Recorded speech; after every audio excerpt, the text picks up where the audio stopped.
안녕하세요. 이쌤입니다. 중1과학 2단원 생물의 구성과 다양성 4강 생물 다양성과 분류 문제 및 풀이 시작하겠습니다. 1번 생물 다양성에 대한 설명이다. 어떤 지역에 살고 있는 생물의 다양한 정도를 생물 다양성이라 하죠. 한 생태계에 살고 있는 생물의 종류가 많을수록 생태계가 다양할수록 같은 종류의 생물 사이에 나타나는 특징이 다양할수록 생물 다양성이 높습니다. 2번, 생물 다양성을 결정하는 기준에 대한 설명이다. 옳지 않은 것을 체크하시오. 1. 한 지역의 생태계가 다양할수록 생물 종류가 많아진다. 맞습니다. 2. 한 생태계에 한 종류의 생물이 많아질수록 생물 다양성이 높아진다. 아니죠. 생물의 종류가 많을수록이죠. 한 종류의 생물이 많아지는 같은 나무가 있는데 그 나무가 많다고 해서 다양성이 높아지는 것은 아닙니다. 틀렸습니다. 3. 같은 종류 생물의 크기, 생김새 등 특징이 비슷할 때 생물 다양성이 높다. 비슷하면 생물 다양성이 높은 것이 아니죠. 틀렸습니다. 4. 한 지역의 생태계가 다양해질수록 생물 다양성이 높아진다. 생태계가 다양할수록 다양성이 높아지죠. 그래서 맞습니다. 5. 한 지역에 여러 종류의 생물이 고르게 분포하면 생물 다양성이 높다. 종류가 많다는 거니까 생물 다양성이 높다. 맞습니다. 6. 변이가 많이 나타날수록 생물 다양성이 낮아진다. 같은 종류 생물의 변이가 많이 나타나면 생물 다양성이 높아지는 거죠. 그래서 틀렸습니다. 2번, 3번, 6번 틀렸습니다. 3번, 면적이 같은 두 지역에서 살고 있는 생물을 나타낸 것이다. A, B 중에서 생물 다양성이 더 높은 것은? 면적은 똑같은데 A 지역에는 이 나무의 종류가 한 가지, 두 가지, 세 가지, 네 종류가 있습니다. B 지역은 한 가지, 두 가지밖에 없죠. 그래서 다양성이 더 높은 쪽은 A입니다.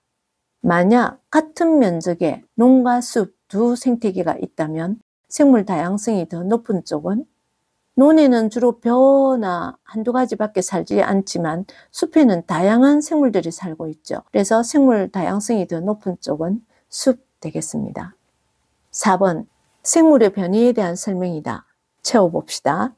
같은 종류의 생물 사이에서 나타나는 특징이 서로 다른 것을 변이라고 하죠.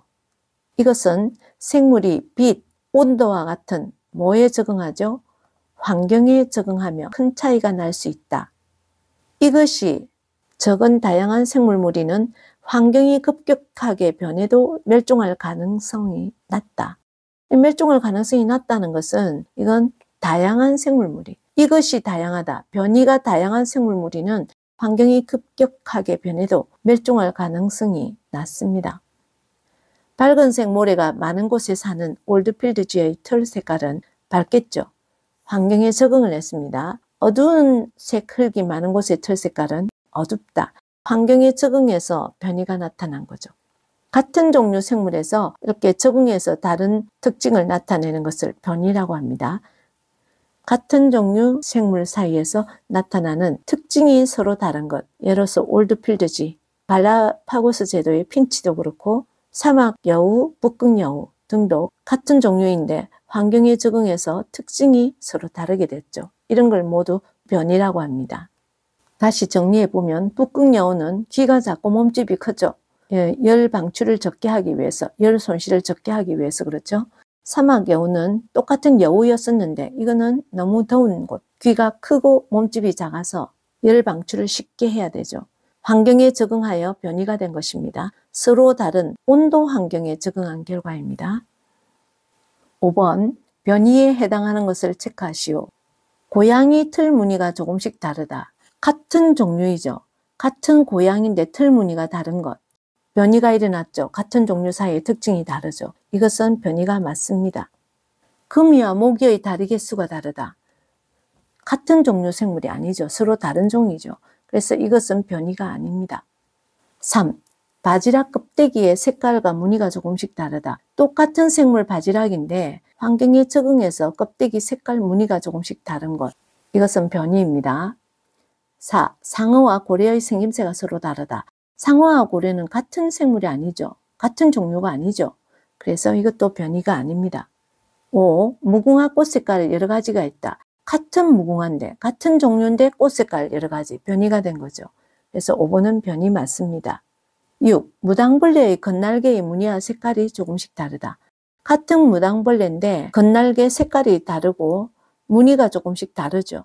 이런 것은 변이 맞죠? 그래서 무당벌레 겉날개의 무늬와 색깔이 조금씩 다른 것도 변이 맞습니다. 사람마다 피부색이 다르다. 약간 흰 사람도 있고 약간 어두운 피부색도 있고 이건 같은 사람이죠. 같은 종류인데 피부색만 특징이 다르죠. 이건 변이가 맞습니다. 6번 생물이 다양해지는 과정에 대한 설명이다. 재어봅시다. 한 종류의 생물 무리에서 다양한 변이가 일단 생기겠죠. 한 종류 생물인데 다양한 변이가 있습니다. 한 종류라 해야 됩니다. 이 무리가 서로 다른 환경에 살면서 각 환경에 적응하겠죠. 적응하기에 알맞은 생물이 더 많이 살아남아 자손을 남긴다. 이 과정을 오랜 세월 반복합니다. 원래와 다른 새로운 종류의 생물이 나타날 수 있다. 이런 과정으로 생물이 점차 다양해집니다. 한 종류 생물이라는 거 이거 중요하죠. 한 종류의 생물 무리에 일단 변이가 생기고 그다음에 그 환경에 적응을 하죠. 그다음에 자손을 남기는데 이것이 반복되다가 새로운 종류 생물이 나타난다. 이게 생물이 다양해지는 과정입니다. 7번 한 종류의 핀치가 새로운 종류의 핀치로 나타나는 과정, 다양해지는 과정이죠. 한 종류라는 겁니다. 핀치가 갈라파고스 제도의 새입니다. 새로운 종류로 나타나는 과정입니다. 순서대로 나열하시오. 다양한 변이가 먼저 나타나야죠. 부리가 단단하고 긴 부리, 짧은 부리 같은 것이고 이것도 같은 것이고 이거는 갸냘프고 뾰족한 부리, 이렇게 긴 부리가 나타났습니다. 이렇게 다양해지는 게 첫 번째 과정이죠. 같은 핀치인데 이렇게 변이가 다양하게 나타났습니다. 그런데 여기에서는 단단한 씨앗이 있는 섬인 것 같은데 씨앗을 깼죠. 근데 여기에서는 이건 깼는데 크고 단단한 부리라서 씨앗을 깼는데 얘들은 못 깼습니다. 그래서 단단한 부리가 있는 이 핀치는 먹이를 뺄 수 있으니까 이 씨앗을 쪼갤 수 있으니까 먹어서 튼튼해지니까 자손을 남기겠죠. 얘들은 거의 생존하기가 힘들어집니다. 그래서 자꾸 멸종이 되겠죠. 이걸 반복하다가 이 섬에는 결국 크고 단단한 부리를 가진 새로운 종류의 핀치가 나타났습니다. 다양한 변이가 나타났던 핀치가 고립이 되어서 씨앗이 풍부한 섬에 살게 되었는데 거기에 적응을 해서 크고 단단한 부리를 가진 씨앗을 잘 쪼갤 수 있는 크고 단단한 부리를 가진 핀치가 새로운 종류로 나타났다. 이렇게 생물이 다양화됩니다. 순서대로 나열해 보면 B, C, A가 되겠습니다. 8번 사막여우와 북극여우의 생김새는 각 환경에 적응하여 변이가 일어났다. 어떤 환경에 적응한 결과인지 서로 다른 온도에 적응한 거죠. 온도에 적응한 예가 되겠습니다. 2. 북극여우가 환경에 적응하여 변이한 생김새. 북극여우는 열 손실이 적어지게 변이했죠. 귀는 작고 몸집이 큽니다. 그 환경에 유리한 이유는 기온이 낮은 환경에서 열 손실을 줄일 수 있기 때문입니다. 3. 사막여우가 환경에 적응하여 변이한 생김새는 열 방출을 빨리 해야 되겠죠. 그래서 귀가 크고 몸집이 작습니다. 그 환경에 유리한 이유는 기온이 높은 환경에서 열을 방출하기 쉽기 때문입니다. 9번 갈라파고스 제도의 여러 섬에 사는 핀치의 종류가 다양해지는 과정입니다. 생물 다양성의 결정 기준에 대한 설명으로 옳지 않은 것을 체크하시오.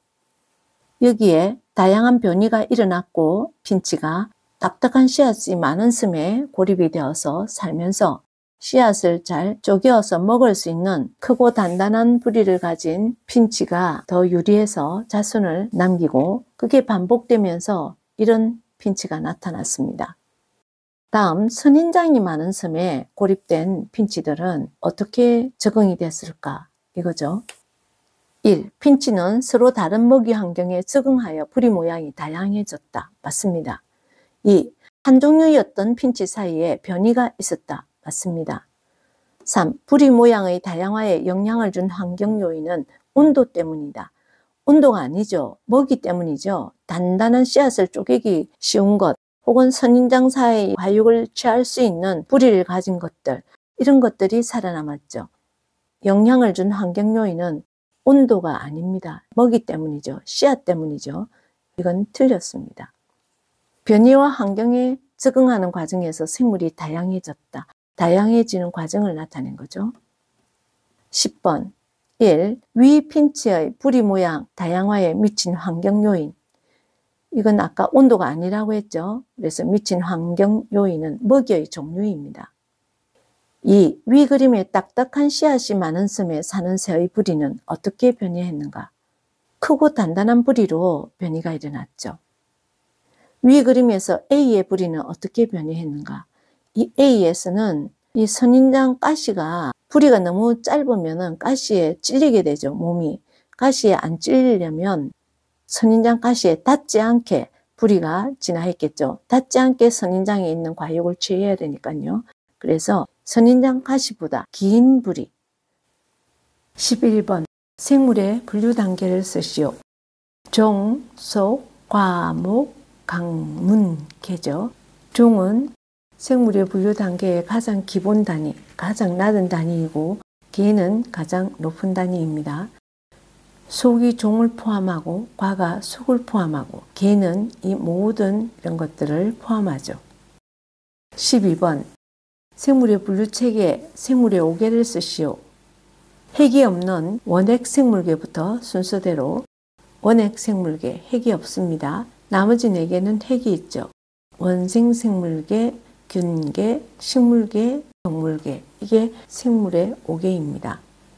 13번 생물 분류에 대한 설명이다. 옳지 않은 것을 체크하시오. 1. 생물 분류를 하면 생물 사이의 멀고 가까운 관계를 파악할 수 있다.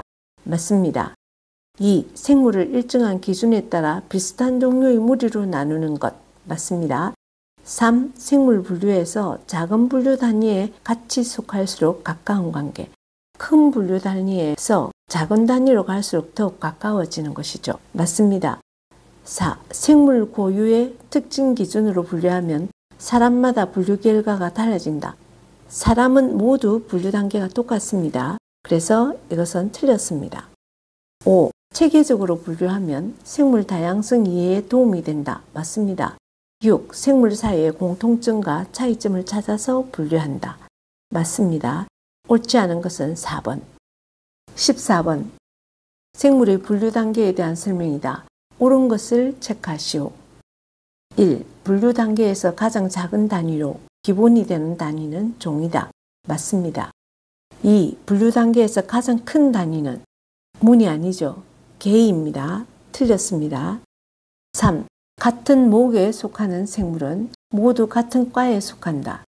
이게 서로 반대로 돼야 되죠.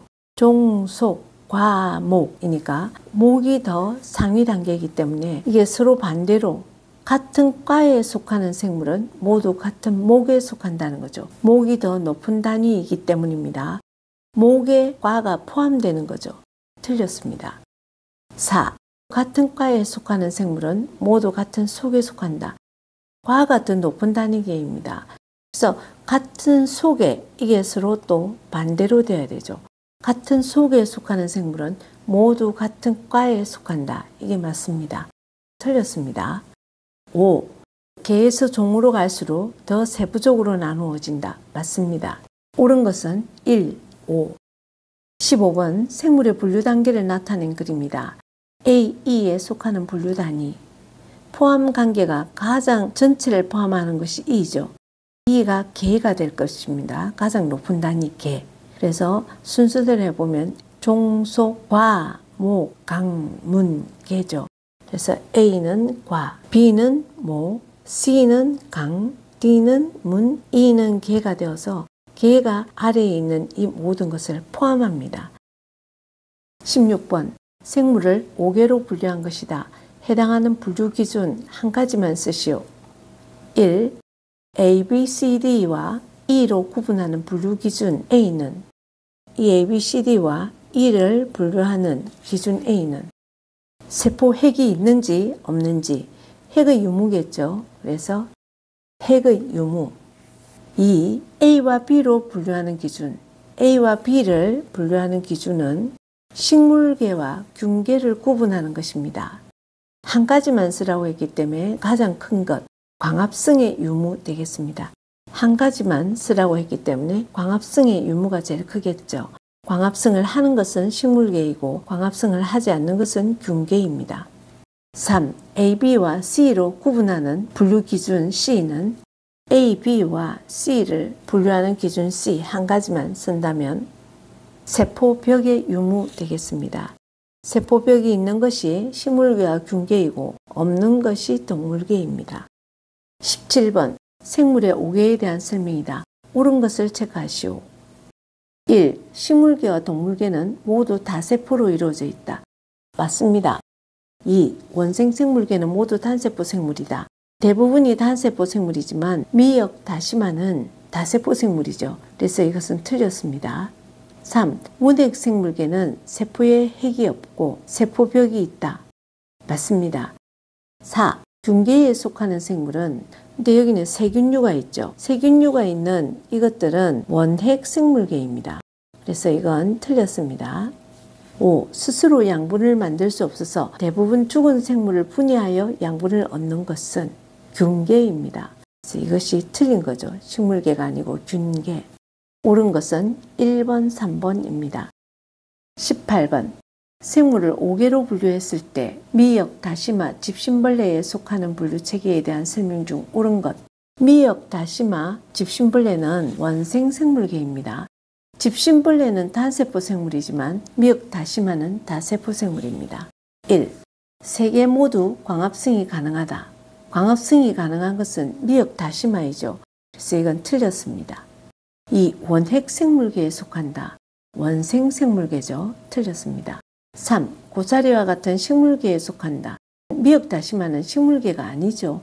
원생 생물계입니다. 4. 세 개 모두 기관이 발달하지 않았다. 맞습니다. 5. 모두 단세포로 이루어졌다. 집신벌레는 단세포이지만 미역, 다시마는 다세포 생물이죠. 그래서 옳은 것은 4번입니다.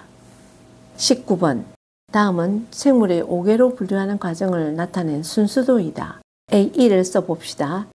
세포에 핵이 있는가? 핵이 없는 것은 원핵 생물계죠. A는 원핵 생물계입니다. 다음, 기관이 발달했는가?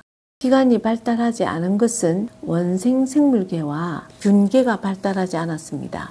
그래서 아니오는 원생 생물계, 균계가 이쪽으로 갔습니다. 기관이 발달한 것은 식물계와 동물계죠. 광합성을 하는 것, B는 식물계입니다. 하지 않는 것은 동물계이죠. C는 동물계입니다. 실모양의 균사구조를 가진 생물이 있는가? 균계가 균사구조를 가지고 있죠. D가 균계입니다. 균사구조를 가지고 있지 않은, 기관이 발달하지 않은 것은 원생 생물계입니다. 20번 아래 순서도에 따라 집신벌레, 폐렴균, 고양이를 분류하려 합니다.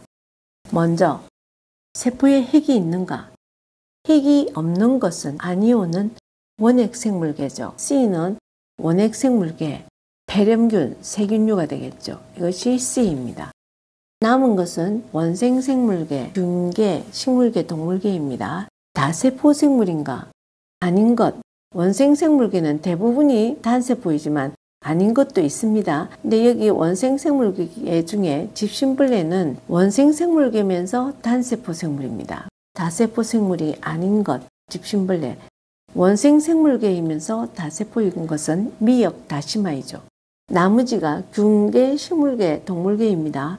세포벽이 있는가? 세포벽이 있는 것은 식물계와 균계이죠. 식물계, 균계는 아래로 내려가고 세포벽이 없는 것은 동물계입니다. 이 동물계 중에서 이 셋 중에서 고양이가 동물계죠. 균계와 식물계가 밑으로 내려왔습니다.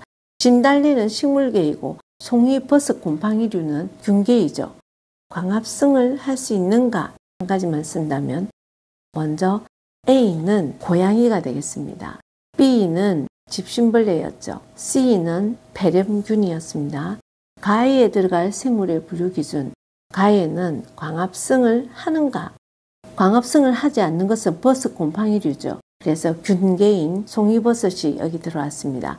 광합성을 하는 것 식물계죠. 진달래. 그래서 광합성을 하는가가 가해에 들어가겠습니다.